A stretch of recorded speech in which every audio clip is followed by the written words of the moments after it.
Hola, ¿qué tal, oyentes? Muy buenas tardes, son, se me perdió el reloj, las 2 de la tarde y 3 minutos. Bienvenidos a nuestra edición de Asiento Extra de este día lunes, que como lo hacemos todos los lunes, tiene que ver muchísimo con política. Y que obviamente vamos a seguir creando los espacios para hablar aún más, porque la actividad se está poniendo, tiene una agitación especial cada día, y abrir más espacios para hablar de política en nuestras ediciones de Extra Radio y obviamente en todos los espacios del Grupo Extra. Hoy, varias cosas. Ha sido un fin de semana con muchas actividades de las cuales vamos a hablar. Esta semana, además, hay expectativa por lo que pueda anunciar el propio presidente el viernes en Guanacaste, según su propio anuncio. Y obviamente que la expectativa gira en torno a si es posible, si es que lo va a hacer o no, si va a renunciar o no, etcétera, etcétera. Pero cada partido también ha tenido actividad y ha sido noticia en las últimas horas, así que era necesario que junto con analistas políticos, con gente que como decimos aquí les gusta hablar de la política, leer la política y ayudarnos a analizarla, pues era necesario hacerlo en esta tarde. Y me gusta la coincidencia hoy, que sea Fanny Ramírez y que sea Ignacio Azurdia. Por dos razones. Los dos les apasiona la comunicación política. Ignacio, a quien ya voy a saludar, es consultor en comunicación y estrategia de política también. Es analista, máster en comunicación, consultor, asesor. Y Fanny Ramírez, que es también igual analista, consultora, experta en comunicación política y con quienes los dos hemos hablado tantas veces sobre este mismo tema. Primero las damas, porque la tengo además aquí a mi lado. Hola, Fanny, qué gusto tenerla. No se imagina cuánto y desde hace cuánto tiempo que no nos hablamos de política. Muy buenas tardes, Henry. Muy buenas tardes a todas las personas que nos escuchan. Encantada de estar nuevamente acá. Como siempre, estos temas hacen falta la reflexión y hablar un poco sin temor a generar ese diálogo y ese debate que es propio de las democracias maduras como la de Costa Rica. Qué necesario, ¿no? Muy Qué necesario, urgente. muy necesario. Que lo estamos perdiendo, ¿no, Fanny? A ver, usted dice A y se le viene medio mundo encima, dice B y hay otro medio mundo encima. Bueno, entre más polarizada esté la sociedad, más difícil es el diálogo, ¿verdad? Y menos queremos atender a quienes piensan diferente a nosotros. Uh-huh. Hemos caído en un nivel, Fanny, y esto es bueno que lo veamos antes de entrar de lleno con los otros temas que hemos planteado para hoy. Es que incluso mucha gente ya siente temor de opinar. Y cuando yo pregunto de analistas, ¿por qué no hablamos de tal cosa? Es que es tan aburrido pensar que si yo escribo algo, un artículo, se me viene pues una avalancha de cuestionamientos que ojalá fueran políticos, que ojalá fueran de ideas. Es que se van al cuerpo. Sí, pero el debate construye. Yo sé que es difícil, yo sé que es complejo en estos momentos hablar de política. Yo misma he tomado la decisión incluso de cerrar muchos espacios donde ese diálogo no es maduro, no es constructivo, pero definitivamente la sociedad requiere que lo que está pasando se analice con calma, con puntos, con comas, y que sobre todo no exista un silencio cómplice, que podamos hablarlo desde una perspectiva muy madura, desde una perspectiva que construya y que sobre todo nos haga reflexionar. Independientemente, yo siempre hago más preguntas que respuestas en este momento. Estamos para eso, estamos para cuestionarnos y para cuestionar a aquellos que quieren llegar al poder. Qué bueno tenerlo también y me alegra muchísimo que haya aceptado esta invitación. Ignacio, ¿cómo me le va? Bienvenido. ¿Cómo va? Muy buenas tardes, don Henry. Muy buenas tardes a Fanny, que somos colegas. Hace varios años fuimos profesores de la especialización en comunicación política de Flaxo. Es un gusto estar conversando con ustedes dos y por supuesto conversar con quienes, o mejor dicho, conversar para quienes nos ven y nos escuchan, así que siempre es un placer estar en su programa. Bueno, una primera reflexión de esto que estábamos diciendo con Fanny, Ignacio, de la discusión política que lastimosamente primero pierde unos protagonistas que son interesantes, pero que pues ya dicen ellos opinar se vuelve aburrido, principalmente por la violencia en la palabra en la que estamos cayendo. Yo no sé si usted lo ha sentido desde su propia experiencia, en carne propia. Sí, yo estoy de acuerdo, Henry, porque además yo creo que Costa Rica tiene desde hace muchos años, esto no es de hoy, una crisis de representatividad y una crisis de liderazgos. Es decir, hay una crisis en la cual muchísima gente en Costa Rica, y los datos están ahí, no se siente representada por no solo las instituciones, porque las instituciones están compuestas precisamente por personas, ¿verdad? Sino precisamente por los políticos, por muchos políticos que han pasado por Casa Presidencial, por la Asamblea Legislativa, por el Poder Judicial, etcétera. Entonces vemos datos donde la gente está muy desencantada y por supuesto se comprende, no se justifica el discurso confrontativo, el discurso incluso algunas veces incendiario, ¿verdad?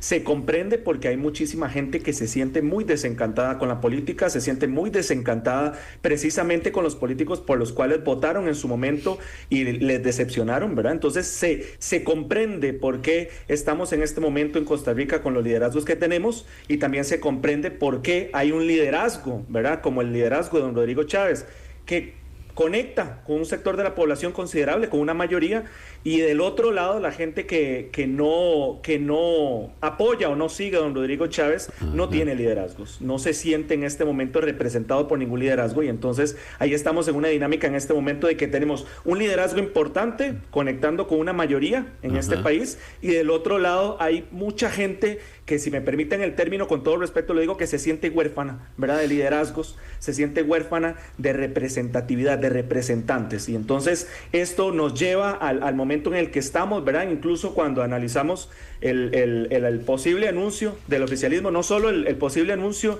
de don Rodrigo Chávez renunciando a la presidencia de la República para ser candidato a diputado, ¿verdad?, y las implicaciones que eso tiene, sino también el hecho de que la campaña en este país va a calentar naturalmente cuando ya haya una candidatura a la presidencia del oficialismo, ¿verdad? Entonces, ¿cómo esa candidatura logre traer, capitalizar esos apoyos del Rodrigo Chavismo y quiénes van a aparecer en la oposición para competirles cuando no le han podido competir en los últimos años? ¿Le interpreto que la campaña arranca en el momento que se conozca quién es el candidato oficial? Así es, bueno, ahí calienta. Por lo menos calienta. Ahí es donde vamos a empezar a ver en los estudios de opinión si realmente ese Rodrigo Chavismo se traslada, ¿verdad? ¿Cuánto de ese Rodrigo Chavismo se traslada a esa candidatura? Y también tiene mucho que ver con la posibilidad de que don Rodrigo Chávez renuncie a la presidencia para entrar de lleno a la campaña presidencial como candidato a diputado, obviamente teniendo en consideración todas estas acusaciones judiciales que tendrá que valorar, ¿verdad?, por la pérdida de inmunidad en este momento. Yo no sé si, Fanny, haya dudas en el sentido de que el chavismo o rodriguismo, como lo quieran llamar, sí se delegue, es decir, que quien resulte como señalado el escogido, sí se eche al hombro todo ese caudal que tiene actualmente el presidente Chávez. Yo creo que en eso no hay duda. ¿O será que sí? ¿Será que depende del candidato, alguna gente diga, uy, no me sonó?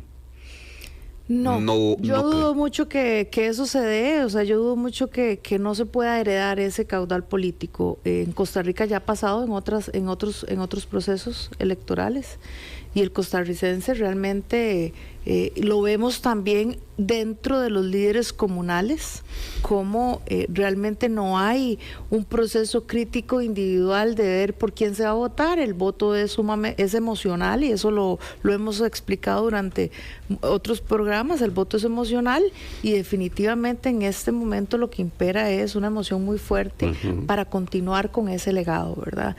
Independientemente de cuál sea el candidato, yo creo que lo que hace falta sí es tener esa bendición. Pero aquí es importante una cosa, Henry, que la atención para las próximas elecciones no está en el Ejecutivo, está en el Legislativo, y lo han dicho abiertamente. Por eso es el interés de una u otra manera de renunciar para encabezar esa lista, porque sabe que va a tener mayor arrastre político. Pero sin duda lo importante de las próximas elecciones, donde realmente está el interés del oficialismo, del chavismo, es en la Asamblea Legislativa, en lograr esos 38 diputados para de una u otra manera hacer la reforma que ya también abiertamente se manifestó, que es la reelección continua.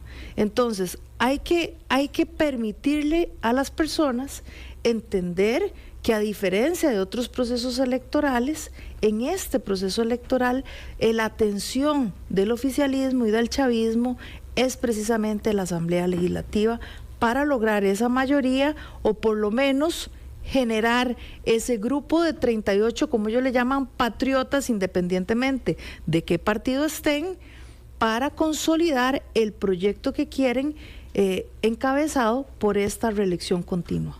Les quiero preguntar, y los dos son expertos en el mismo tema, en la comunicación política, y es precisamente, primero usted, Ignacio, supongamos en el hipotético caso que ya el presidente tome la decisión de renunciar y si se anuncia el próximo viernes o no, pero que ya haya tomado la decisión, eso, el impacto en la gente, no sé, eso va a sacudir mucho finalmente, primero la historia política del país, sin duda alguna, pero dos, eso en la gente, en el común de la gente, ¿cómo llega? ¿Qué se le comunica a la gente que incluso sigue al propio presidente Chávez? Leí alguna crítica de alguno de los columnistas diciendo que no se vale que el presidente que fue elegido para tal periodo deje esto porque quiere otra cosa. ¿Eso es así? Es decir, o la comunicación, la gente ya lo sospecha, o qué puede pasar en el momento en que el presidente diga renuncio y voy por la Asamblea. Esa es una muy buena pregunta, Henry, porque la comunicación no es blanco o negro, ¿verdad? La comunicación no es un recetario en el cual yo hago A, B y C y siempre me va a dar el mismo resultado o la misma comida, ¿verdad? La misma receta.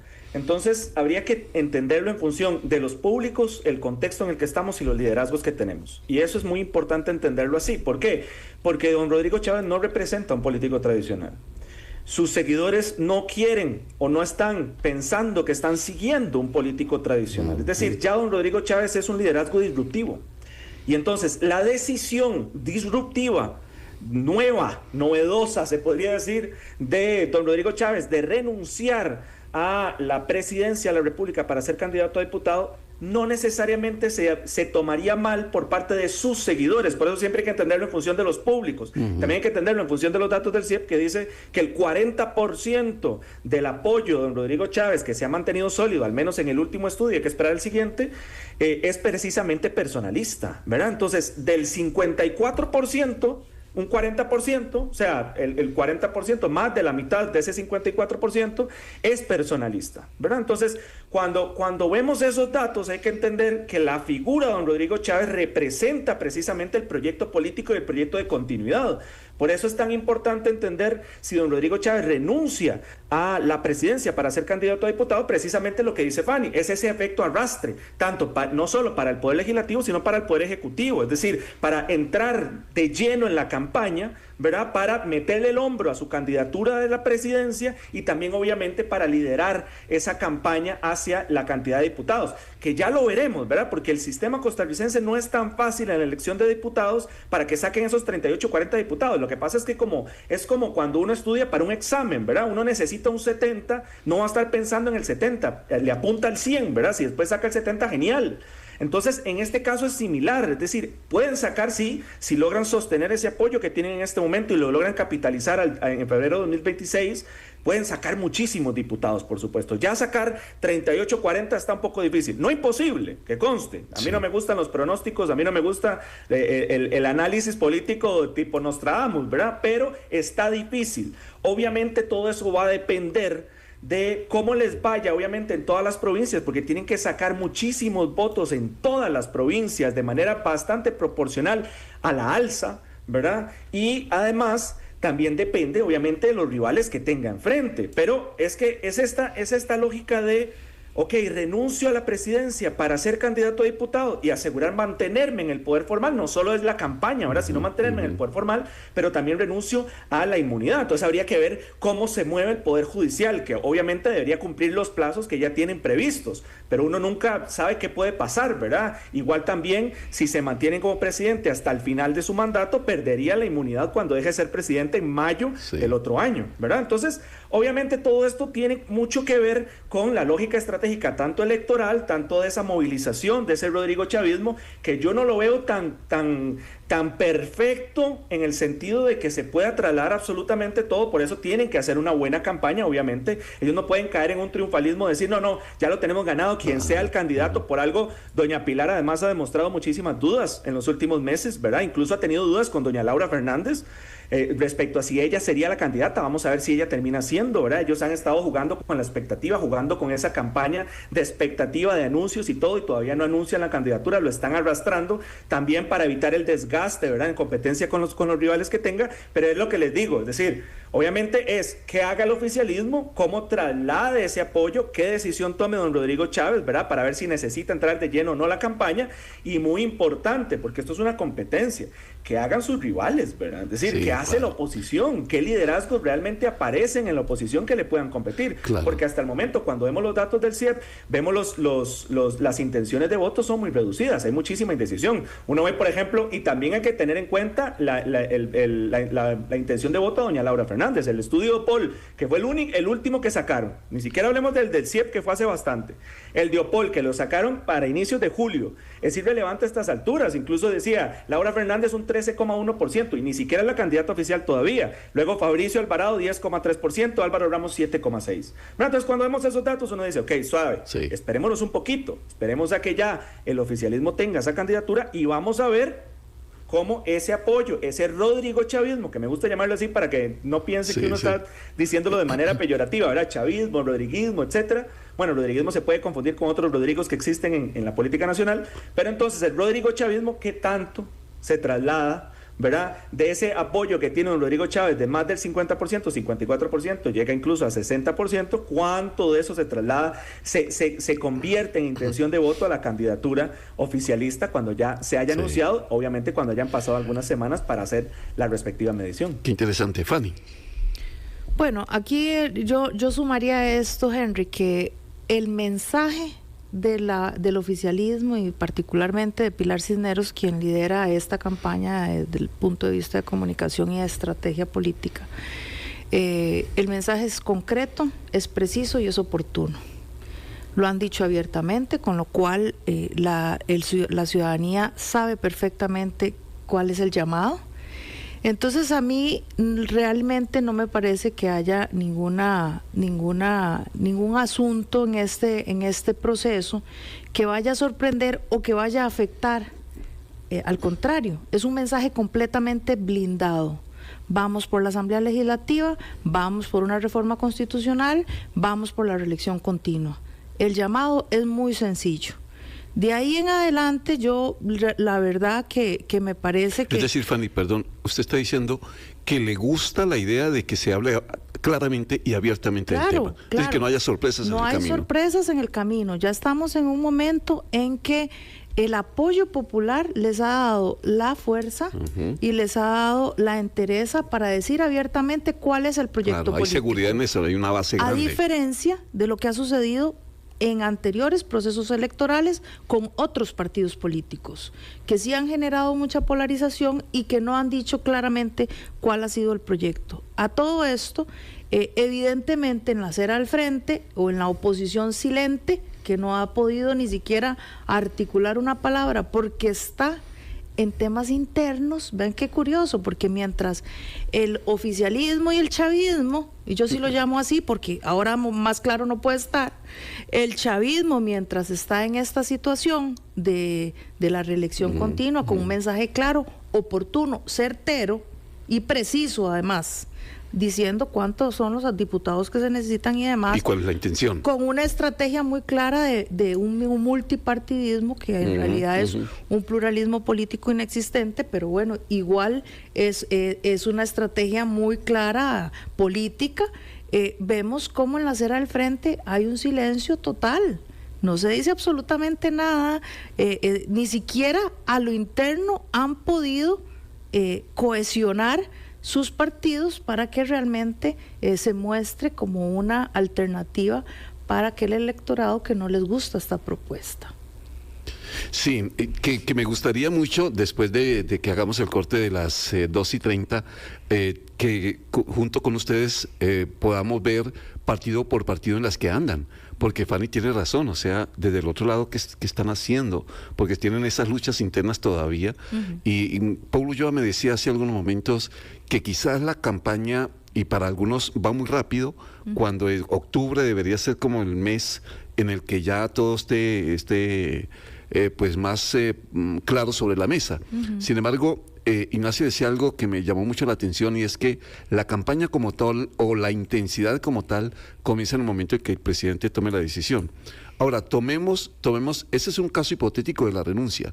El otro caso es la no renuncia, es decir, que el presidente termine su gestión. En ese caso, Ignacio, ya tenemos precandidata, porque Laura es precandidata del oficialismo. No se sabe ahí quién más pueda salir y decir, yo también quiero ser parte de este juego. Y yo no sé si ustedes, que están metidos permanentemente 24 horas en la política, han leído posibilidades de que otro candidato aparezca en ese mismo grupo oficialista, en Pueblo Soberano como tal. No sé, Ignacio, primero ¿usted sí ve que haya posibilidades de otro candidato, o si Laura se lanza como precandidata es porque tiene casi asegurado el camino? Al contrario, alguien podría decir, hacer una hipótesis de que el anuncio de doña Laura como precandidata, cuando no estaban hablando de precandidaturas, ni doña Pilar ha hablado de precandidaturas, es más bien una medida de presión para que la nombren a ella, porque tienen dudas dentro del Rodrigo Chavismo. Digamos, dentro de ese mismo comando tienen dudas sobre quién sería la candidatura. Y eso es evidente. Cuando uno ve declaraciones de doña Pilar, Pilar ha mostrado públicamente sus dudas sobre si debería ser Laura o no, o bien ha demostrado que todavía no está segura y todavía no se sabe quién va a ser la candidatura. Nombres se han mencionado, rumores ha habido. Lo que pasa es que uno no debería trabajar con rumores, uno debería esperar precisamente el anuncio oficial, porque los rumores no necesariamente están blindados, no necesariamente tienen fuentes lo suficientemente confiables, pero nombres claramente deben haber, ¿verdad? Si no se ha anunciado todavía, no solo, digamos, uno podría decir que no ha habido anuncio todavía de la candidatura del oficialismo, no solo porque tengan dudas, sino también porque les permite jugar con los tiempos para que los opositores, los rivales, se desgasten, ¿verdad? Y no se desgasten ellos todavía. Y además seguir capitalizando precisamente ese apoyo, ¿verdad? Seguir manteniendo ese apoyo hacia don Rodrigo Chávez y además permitirle a don Rodrigo Chávez de que tome esa decisión, sea la que sea, ¿verdad? De si termina renunciando a la presidencia o no. Entonces, al final es un tema, obviamente, de mantenerse al frente, ¿verdad? Mantenerse en el liderato para el Rodrigo Chavismo, para el oficialismo, de mantenerse en ese liderato, de sostener ese apoyo, ¿verdad? Que no es tampoco tan fácil, y tienen los otros competidores que tienen que alcanzar a ese ciclista que va liderando el pelotón, y entonces tienen que alcanzarlo y competirle, ¿verdad? Y pasarlo, porque cuando vemos los números, si por ejemplo el Rodrigo Chavismo logra sostener ese más 50%, la tiene difícil, ¿verdad? La oposición no solo tiene que cohesionar a esos sectores que adversan a Rodrigo Chávez o los sectores indecisos, que por ejemplo el CIEP decía que eran 29% los opositores férreos y un 17%, si mal no recuerdo, de indecisos, ¿verdad? Incluso cohesionando todos esos grupos, que está muy difícil porque son muy diversos ideológicamente, ¿verdad? Pero lograr cohesionar una gran mayoría de esos, si el Rodrigo Chavismo se sostiene ahí fuerte con esos porcentajes, pues entonces tiene que ir a robarle apoyos, ¿verdad? Que es lo que le ha pasado, por ejemplo, por poner un solo ejemplo, a Fabricio Alvarado, que muchos de los votantes conservadores, no necesariamente religiosos, o no tan religiosos, porque no olvidemos que el conservadurismo no solo es religioso, se fueron con don Rodrigo Chávez. Entonces Fabricio Alvarado tiene que atraerlos. Cuando uno ve los datos, por ejemplo, de primera ronda, incluso cuando uno ve los estudios de opinión de Enfoques MP, y cuando veía cómo se iba a trasladar esos votos de la primera ronda y por quién iba a terminar votando en la segunda ronda entre Rodrigo Chávez y José María Figueres, la mayoría de votantes del PUSC, de Nueva República, de Liberal Progresista, si mal no recuerdo, terminaron votando por Rodrigo Chávez. En cambio, muchos votantes de José María Villalta votaron por José María Figueres, ¿verdad? Entonces, cuando uno ve esos datos, uno dice, mira vos, qué interesante, porque obviamente hay similitudes ideológicas, no es que sean iguales ideológicamente, ¿verdad? Pero hay un tronco común en ciertas cosas. Obviamente también hay que entender que en el Rodrigo Chavismo, el tronco principal común de los seguidores no solo es ese apoyo a don Rodrigo Chávez como una figura, como un liderazgo, sino lo que Rodrigo Chávez representa como arquetipo y su discurso. Incluso cuando veíamos los datos de IDESPO UNA, los principales logros mejor valorados del Rodrigo Chavismo o de este gobierno, mejor dicho, son discursivos principalmente. Es el discurso de decirle las cosas que le dicen al Poder Judicial, al Poder Legislativo, etcétera. Es decir, es esa confrontación. Por eso les decía yo a ustedes desde un inicio, hay que entender el contexto en el que estamos, ¿verdad? De toda esta gente, una gran mayoría en Costa Rica que se siente muy desencantada precisamente con la Asamblea Legislativa, con el Poder Judicial. Vemos los datos de valoración en los estudios del CIEP, y también un detalle muy importante, ahora que ustedes hablaban de partidos políticos, que también Pilar lo ha dicho públicamente, porque Pilar lo entiende, de que ya la discusión no está alrededor de los partidos políticos. Es decir, hoy en día los partidos políticos sí son un requisito constitucional, obviamente, pero son ese vehículo, taxi, como quieran llamarle, ya no pesa tanto. Incluso los partidos políticos hoy en día pueden pesar más bien en negativo, ¿verdad? En el caso, por ejemplo, de Liberación Nacional, con una marca tan desacreditada, incluso que Álvaro Ramos quiera ser un candidato muy competitivo, tiene que competir con esa losa encima de representar un partido tan desacreditado y rechazado como Liberación Nacional. También podríamos hablar de la Unidad Social Cristiana, el PAC, etcétera, ¿verdad? Entonces, cuando vemos estos datos, por ejemplo el CIEP, que dice que un 87% no tiene partido político, y es un porcentaje que ha venido creciendo de manera consistente, ese porcentaje del 87%, vamos a ver el próximo estudio, es capaz que está más alto, ¿verdad? La discusión de la próxima elección no está en torno a los partidos políticos, está en torno a los liderazgos, a la personalización, incluso con el tema de la Asamblea Legislativa, ¿verdad? Que yo sé, la Asamblea Legislativa se vota por listas cerradas y por partidos políticos. Ahí es donde se tiene que jugar en la estrategia de comunicación de la campaña, ¿verdad? Es decir, ok, no, cuando van a ir a votar, en el caso del Rodrigo Chavismo, del oficialismo, cuando van a ir a votar por el oficialismo, sí, voten por Pueblo Soberano. Pero van a votar por Pueblo Soberano porque estos son, por ejemplo, por poner un ejemplo, los liderazgos más leales o más fieles o más representativos de Rodrigo Chávez, etcétera, ¿verdad? No tanto porque Pueblo Soberano esto, sino porque es simplemente la plataforma o el vehículo para que voten por esas figuras en este contexto de hiperpersonalización. Sí, sin duda alguna, los partidos como una simple herramienta hoy en día. Ya no la herramienta fundamental, sino una más. Y eso lo tienen tan claro que yo no coincido en eso con Ignacio. No van a votar por Pueblo Soberano, y todos los diputados oficialistas no van a ser de un solo partido. Eso precisamente es parte de la estrategia, es dividir los líderes comunales para que puedan llegar a ser el primer lugar en esas listas cerradas, y de esa manera poder consolidar ese grupo de patriotas, entre comillas, o como lo llaman ellos, ¿verdad? Para poder consolidar ese equipo de trabajo desde la Asamblea Legislativa. Ahí hay una estrategia mucho más profunda que lo que nos han venido diciendo durante tantos años, de que es vote por el presidente y vote por el partido. No va a ser así, porque es tan complejo que la gente ni siquiera va a distinguir la bandera en la papeleta. No. Entonces, evidentemente lo que se está buscando es llegar a esa cantidad de diputados, no desde un partido, sino desde varios. Sí, es decir, que un solo partido, Pueblo Soberano, saque no lo va a hacer, 38 votos, que no va a pasar. Pero sí atomizar. Claro, entonces, y además facilita la manera en que se eligen los diputados precisamente en este país, porque cuando ya vemos las listas, los cocientes, los subcocientes y los residuos, ese pluralismo político podría beneficiar a quienes están con esta estrategia. Y ese escenario se facilita con lo que están haciendo los alcaldes, abandonando sus partidos, pensando precisamente en pertenecer a una de esas papeletas o encabezarlas.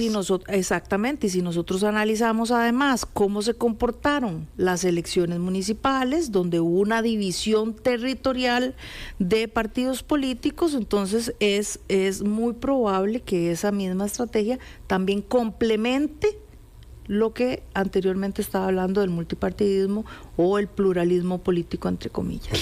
Vamos a cumplir el compromiso, vamos a hacer un corte rápidamente y ya vuelvo con mis dos invitados esta tarde, porque lo vamos a meter la forma de analizarlo, como lo hacen ellos dos, Ignacio Azuria y Fanny Ramírez, ya partido por partido, casi no lo digo, partido por partido, ya de cara a lo que se viene, lo que están haciendo, ya cada uno está definiendo su suerte internamente, lo que está haciendo Liberación Nacional, la Unidad Social Cristiana y obviamente todos los partidos que van apareciendo.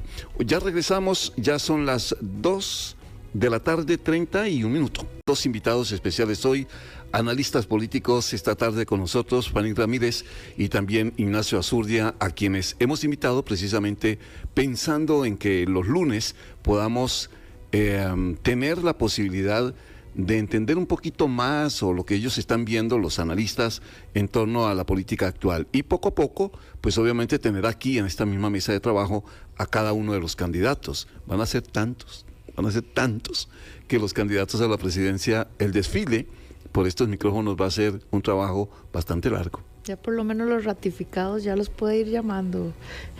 ¿Cuáles son los ratificados? Bueno, Unidad Social Cristiana, Juan Carlos. Nueva Generación, ya está. Ajá. Álvaro Ramos, ajá. Sí, Liberación. Natalia Díaz. Sí. Bueno, todavía no se ha ratificado. Creo que ya vamos haciendo la tarea. Aguilar todavía no se ha ratificado. Nos falta. Pero bueno, comencemos entonces con los partidos y sí, es lógico que deba comenzar con Pueblo Soberano. Pueblo Soberano tal y como se constituyó y el hecho de lo que pasó con Esperanza y Libertad, el hecho de que don Carlos Palacio haya dicho a mí no me interesa seguir ahí porque pues vi muchos egos y todo lo que él se quejó, ¿se mantendrá el Pueblo Soberano en esa unidad? Comienzo con usted, Fanny, o el camino todavía es muy largo y se puede resquebrajar muchas de estas alianzas.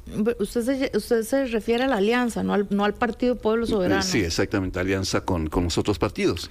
Sí, yo creo que en la medida igual, creo que ha sido abiertamente el planteamiento que se ha hecho a estos partidos, el hecho que efectivamente los egos hacen que jueguen una mala pasada en la política, si no, no tendríamos tantos partidos políticos como los tenemos actualmente, pero definitivamente creo que los que están ahí saben a qué van. Si al final se quieren salir porque no se les cumplieron las condiciones o demás, ya eso es otra historia, pero definitivamente los partidos que hicieron esa alianza tienen claro a qué es lo que van. Ignacio. Bueno, yo primero quisiera devolver un poco a lo que conversábamos antes de la pausa, porque Fanny aseguraba que la estrategia del oficialismo no tenía que ver con Pueblo Soberano, o que no buscaba que se votase por Pueblo Soberano. Eso no tendría mucho sentido, porque entonces ¿para qué? No, así no fue como lo expliqué. Bueno, pero lo que estábamos hablando era sobre el tema de Pueblo Soberano como partido político, y claramente Pueblo Soberano es el partido que el oficialismo menciona, ¿verdad? Indica, si no hubiera hecho Pilar Cisneros la puesta en escena que hace y se pone la bandera encima de Pueblo Soberano.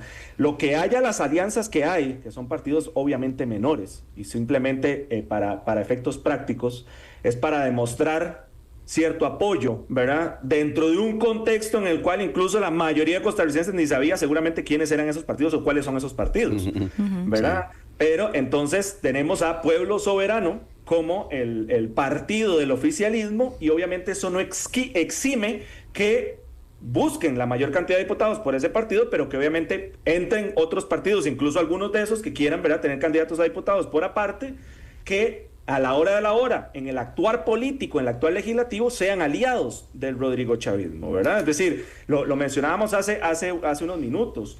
Está difícil, no imposible, repito, de que saquen esos 38, 40 diputados un solo partido, pero puede que sí lleguen con 25, 30 diputados, ¿verdad? Y que con esos 30 diputados les sea más fácil hacer alianzas con partidos que puedan ser afines a ellos, ¿verdad? Pero es que al final hay que entender esto de los partidos como un vehículo, ¿verdad? Como un requisito, lo mencionábamos. Es decir, doña Pilar sabe que necesita un partido político, porque es un requisito, no le queda de otra, ¿verdad? No se vota por listas abiertas, ni se vota más allá del partido político por figuras en específico, ¿verdad? Entonces, obviamente necesitan un partido político, igual necesita la oposición partidos políticos para que, si no ganan las elecciones presidenciales, tener representación en la Asamblea Legislativa, que puedan hacer oposición al oficialismo, ¿verdad? Entonces, el Pueblo Soberano dependerá obviamente de lo que les mencionaba, es decir, de esta personalización, de cómo hacer esa amalgama entre un contexto hiperpersonalista y que la gente realmente que apoya a Rodrigo Chávez y apoya las figuras de Rodrigo Chavismo diga, ok, dice, tengo que votar por este partido, y que no se les disperse el voto de manera negativa, ¿verdad? Sí. Que no empiecen partidos a asemejarse o a generar ruido, que algunos Rodrigo Chavistas terminen votando por un partido que no es necesariamente el partido del oficialismo, ¿verdad? Entonces eso obviamente tiene que jugar, pero ahí va poco a poco en la estrategia del oficialismo, que está clarísima. De hecho, yo tengo un video en YouTube desde hace años sobre la estrategia narrativa del Rodrigo Chavismo, no hay nada nuevo que decir, ¿verdad? Pero entonces esa estrategia obviamente tiene que seguir capitalizando ese apoyo, ese discurso del descontento hacia esas instituciones, esa política tradicional, etcétera, y también hacer el equilibrio con un partido que no es tradicional, que pueda llevar esos apoyos no solo a la boleta presidencial, ¿verdad?, de la figura que sea, sino los apoyos a ese partido político para la Asamblea Legislativa, porque yo me imagino, sería lo normal, que por ejemplo, si don Rodrigo Chávez renuncia a la presidencia para ser candidato a diputado, terminará siendo candidato a diputado de Pueblo Soberano. Claro. Bueno, vamos a hacer si el ejercicio nos aguanta en el tiempo para ver si logramos abarcar buena parte de los partidos. Vamos con el caso de Liberación Nacional, Fanny. Ignacio adelantaba algo de lo que está pasando al interior del Partido Liberación Nacional y don Álvaro Ramos tratando de demostrar renovación y cerrándole la puerta en las narices a los grandes líderes tradicionales de Liberación Nacional. ¿Alcanzará para tanto? Y obviamente la gran pregunta, el desgaste de los partidos es evidente y en efecto, Ignacio usó un término que me llama la atención y es, claro, es llevar un partido con ganas de renovación, pero llevando un partido que ha pesado mucho en la historia, porque tampoco pues podemos decir aquí que hay que desconocer lo que significa Liberación Nacional en la historia del país, ¿verdad? Claro, lo que pasa es que esa losa o ese peso que llevan, lo llevan todos los partidos, lo lleva la Unidad, lo lleva el Partido de Acción Ciudadana y lo lleva, por supuesto, Liberación Nacional, que ha sido el enemigo por excelencia de esta administración. Para mantener el discurso que tiene Rodrigo Chávez y Pilar Cisneros, evidentemente necesitaban un enemigo muy grande. Y ese enemigo era el único partido que eventualmente en un proceso electoral, con las estructuras consolidadas que tenía, podrían hacerle un poco de ruido. Lo que estamos viviendo es producto de las malas decisiones estratégicas que tomó el Partido de Liberación Nacional. Porque durante esta gestión no solamente ha sido muy tenue lo que es la oposición a Rodrigo Chávez, sino tampoco se ha tenido una línea clara de qué es lo que quiere el partido, ni ha logrado consolidarse al nivel interno para que, por ejemplo, en este momento le den poco de contención a los líderes comunales. Vemos lo que pasó en Alajuela, vemos lo que pasó en San Ramón. Y va a seguir pasando. Yo honestamente no veo que la campaña ni siquiera a nivel de los otros partidos haya calentado. Vemos a Juan Carlos, para decir rápidamente el escenario de los diferentes partidos. Juan Carlos en plenas elecciones de la Unidad Social Cristiana ni siquiera se encontraba en el país. O sea, ¿en qué mundo vivimos donde un líder en un proceso tan importante no está? O la misma Claudia Dobles, que regresa al país con el discurso que fue precisamente el que debilitó al Partido de Acción Ciudadana. Vemos unas estrategias realmente muy tenues, muy endebles, a la par de lo que se tiene con un discurso muy combativo, muy confrontativo, muy claro, muy preciso, y evidentemente esa otra situación no llama la atención. Y vemos algunos otros emergentes que no han logrado ni siquiera llegar a la línea de meta, ¿verdad? Entonces, es muy difuso lo que tenemos en la oposición, es muy débil lo que tenemos como oposición del partido oficialista. Bueno, a mí no me sorprende que en estas alturas que haya esa renuncia, precisamente sea para catapultar ese liderazgo político que hay, pero tampoco lo necesitan. Sí. Eso lo tienen claro también. Tampoco lo necesitan. En este momento, la mayoría de los costarricenses cree que se ha hecho una buena gestión y están por apoyar al partido que se defina o a la propuesta que se defina, y en este caso a esa propuesta de la reelección continua. Con esto además quiero decir, Henry, que si nosotros analizamos la situación que se ha venido dando durante este proceso, el ataque a las instituciones, que tampoco queda muy claro para los costarricenses qué es eso de defender la institucionalidad. Pero a mí sí me llama la atención el silencio cómplice de muchas otras instituciones o de muchos otros sectores que no han levantado la mano, que no han dicho absolutamente nada, que les ha sido muy cómodo mantenerse en bajo perfil, al igual que la oposición, al igual de lo que está asumiendo la oposición. Y la oposición no es casual, esto es precisamente para aguantar lo que viene en el proceso electoral, porque en octubre, cuando realmente se dé el banderazo de salida del proceso de la campaña electoral, como es y como lo dice constitucionalmente, en octubre, con la debilidad que tienen los partidos tradicionales, difícilmente aguanten, y con la situación actual que tiene, difícilmente aguanten los sopapos que vienen de parte del oficialismo. Buena palabra, el sopapo. El garrotazo. Exacto. Liberación Nacional, por favor, Ignacio. Bueno, es que Liberación Nacional, y esto es bastante obvio lo que voy a decir porque todos lo sabemos, ha tenido una sangría de apoyos considerable, ¿verdad? Es decir, los partidos tradicionales, principalmente Liberación Nacional y la Unidad Social Cristiana, el elemento competitivo que tenían al entrar a las campañas era que su voto duro, aunque fuese una minoría, era la minoría más grande. Liberación Nacional tenía una minoría del 10-15% del padrón electoral, llegó hasta el 20% en los últimos años. Entonces, cuando vemos los estudios, vemos los datos de la convención, ¿verdad? Y vemos que, por ejemplo, tiene un 4%, que fue básicamente lo que les fue a votar en la convención, y además lo comparamos con los más de 100,000 votantes que perdieron entre las últimas elecciones municipales y las anteriores, ¿verdad? Incluso cuando comparamos las convenciones, según los datos de Liberación, ¿verdad?, que no son datos oficiales del Tribunal Supremo de Elecciones, Liberación ha perdido muchísimos votos, tenía 400 y pico mil en la última convención, y en la penúltima convención, y en la última convención con Álvaro Ramos fueron 160,000 personas por ahí, ¿verdad? Entonces, cuando vemos esos datos, obviamente Liberación Nacional ha perdido músculo, es decir, claro, no solo tiene una marca desacreditada, sino que pierde músculo en cuanto a sus estructuras y su voto duro, ¿verdad? Vamos a ver las próximas elecciones municipales también.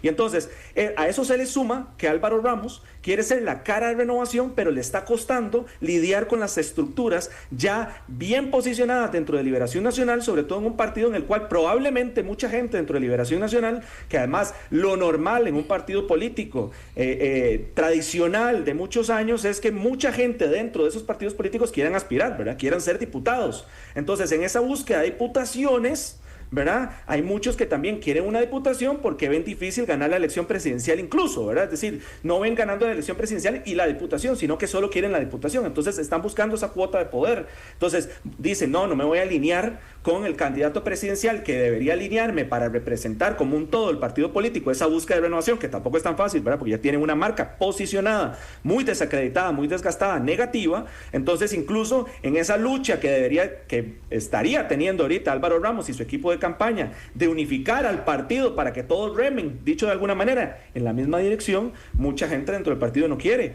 porque están buscando precisamente esas cuotas de poder, y ahí es donde lo vemos esas disputas, ¿verdad?, en ciertas asambleas, o el famoso caso con don Johnny Araya, ¿verdad? Y entonces, cuando vemos esas disputas y demás, naturalmente un partido que está tan desacreditado allá afuera, mucha gente adentro le falta precisamente esa autocrítica, porque los principales errores o debilidades de Liberación Nacional son autoinducidas, ¿verdad? Es muchos años en cual no han hecho realmente una autocrítica real, ¿verdad?, y un cambio real. Entonces, claro, ahora en esta campaña apostándole a un outsider, digámosle, como Álvaro Ramos, de ahí Álvaro Ramos ni siquiera tiene unificado el partido, ¿verdad?, no tiene todo el apoyo. Entonces, un partido político que ha perdido mucho voto duro, tiene que ir a ver cómo crece, y Álvaro Ramos, que se supone que es la apuesta de Liberación Nacional, tiene que crecer a pesar del partido político al cual representa, en un contexto en el cual una grandísima mayoría de costarricenses, casi 90% podríamos decir ya, no creen los partidos políticos, ¿verdad? Entonces, ¿cómo ir a votar por Álvaro Ramos representando a Liberación Nacional cuando me genera a mí una animadversión ese partido? Bueno, creo que del lado, por ejemplo, otros partidos, Liberal Progresista, Fanny, ¿qué le dice hoy? Ya el Feisan súper desgastado, ¿verdad? Como muy partido. Muy desgastado como partido, además en la asamblea tampoco fue una representación que realmente se luciera o que impulsara procesos que respondieran a su electorado. Yo creo que hay mucho desgaste de algunos partidos políticos y veo un repunte de otros, por ejemplo el Frente Amplio. El Frente Amplio ha sido una fracción en la Asamblea Legislativa sumamente responsable en su gestión, con una claridad ideológica que definitivamente se mostró en la Asamblea Legislativa y que viene a dar una respuesta a un sector de la población muy interesante y una propuesta muy interesante para las próximas elecciones. Ni qué decir que se logró además con el candidato con el candidato que está en este momento con miras a la presidencia, que se logró una renovación del partido también. No hubo aquellos liderazgos enquistados que suele pasar en otros partidos y que han sido tan criticados. Entonces me parece interesante cómo mientras algunos partidos se debilitaron y perdieron su capital político que habían alcanzado en las elecciones pasadas, otros sí lograron capitalizar esa representatividad que tuvieron en la Asamblea Legislativa. Bueno, Ignacio, Frente Amplio, sí, ya que Fanny lo abordó, que ya tiene caras ahí, algunas de las figuras importantes entre los 34 precandidatos a diputaciones, 11 postulaciones por San José, Guanacaste, Limón y Punta Arenas apenas suman 8 en total, pero por lo menos Fanny dice que es un partido que está pues tomando un segundo aire. Yo no sé si se puede ver así.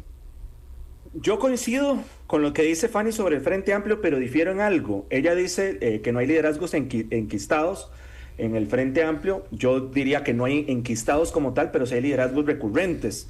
Para bien o para mal, ¿verdad? Para bien seguramente para sus seguidores, don José María Villalta, para mal quizá ante quienes genera rechazo, ¿verdad? Y a eso voy con el tema del Frente Amplio. El Frente Amplio es un partido ideológicamente muy bien definido, es muy coherente en general en su actuar, ¿verdad? Pero precisamente la pregunta siempre del millón con el Frente Amplio es si representa un sector que pueda ser una mayoría que le permita competir para las elecciones presidenciales, ¿verdad? No. Para la presidencia de la República, ¿verdad? Porque siempre es cómo compite para diputaciones y claramente va a seguir compitiendo para diputaciones porque ocupa un espacio en el cual muy pocos partidos representan, ¿verdad? Una socialdemocracia, incluso un socialismo, ¿verdad? Que le dicen socialismo democrático, como le quieran llamar, o izquierda democrática, etcétera, pero sí, digamos, muchos socialdemócratas hacen el guiño, no necesariamente son, socialdemocracia no es lo mismo que socialismo, pero hay una afinidad y entonces muchos donde dicen, no me veo representado por un partido político socialdemócrata, no existe en este momento, porque ya Liberación, por ejemplo, que en su historia lo fue, ya no me representa como tal, entonces termino votando por el Frente Amplio o terminaron votando por Villalta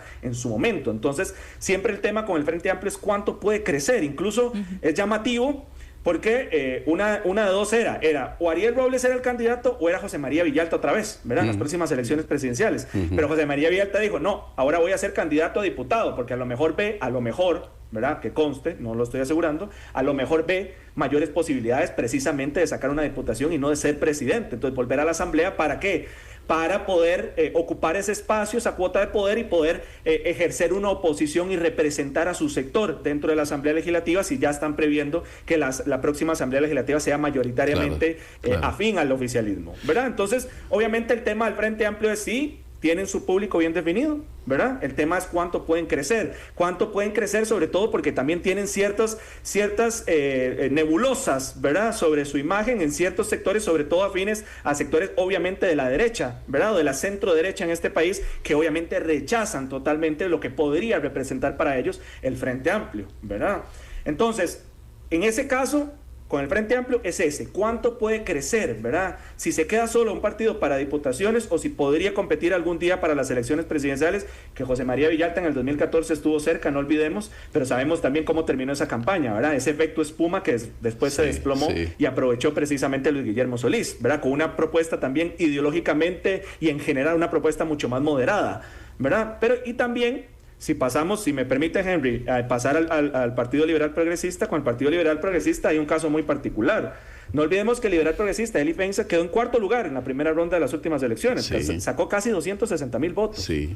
¿verdad? Sacó muchos votos, pero cuando ya después veíamos no solo el actuar del Partido Liberal Progresista en la Asamblea Legislativa, sino ciertas mediciones, incluso el CIEP sacó una medición al inicio, yo no sé por qué no la volvieron a sacar, sobre las fracciones legislativas, y el Partido Liberal Progresista era el que menos valoraciones positivas sacaba, ¿verdad? Bueno, la mayoría eran bastante desconocidos, pero dentro de los conocidos, el Liberal Progresista era el que tenía números menos favorables, por decirlo de alguna manera. Entonces, cuando vemos lo que pudo haber sido el Liberal Progresista y lo que terminó siendo ahora, que empezaron con 6 diputados, ya tienen solo 2, y no olvidemos que incluso uno de ellos es hoy en día el candidato a vicepresidente por Unidos Podemos con Natalia Díaz, ¿verdad? E incluso un partido político que ideológicamente ha tenido una indefinición constante, porque se llaman liberal progresista, pero pareciera que lo progresista es bastante decorativo, ¿verdad? Entonces es muy liberal, y entonces hay sectores, precisamente, incluso diputaciones, que sí se nota que son bastante progresistas, que resienten eso, sumando a ciertas cosas que han dicho públicamente sobre roces con el tipo de liderazgo o el tipo de autoridad que ejerce el mismo Eli Feinsack,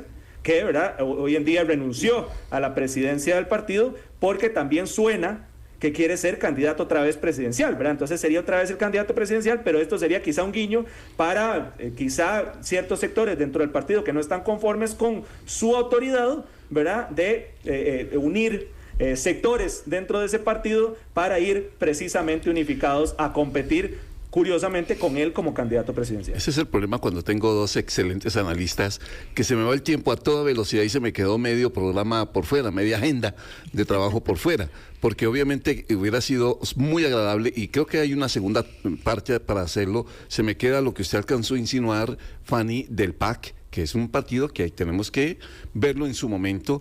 Lo que está pasando con Unidos Podemos, yo creo que Natalia Díaz es una protagonista de la política actualmente, que merece capítulo aparte también, así que vamos a tener que hacerlo, porque los otros, básicamente, si uno quisiera, por ejemplo, que habláramos en un momento de, no sé, Nueva Generación con Fernando Zamora, como que no mueven las aguas, ¿verdad? Digo, en el tema de la política como tal, pero que también merecen, ¿por qué no?, el análisis en su momento. Y es que se me fue el tiempo absolutamente y rápido. Avanza, Henry, mucha atención al partido Avanza. ¿Por qué?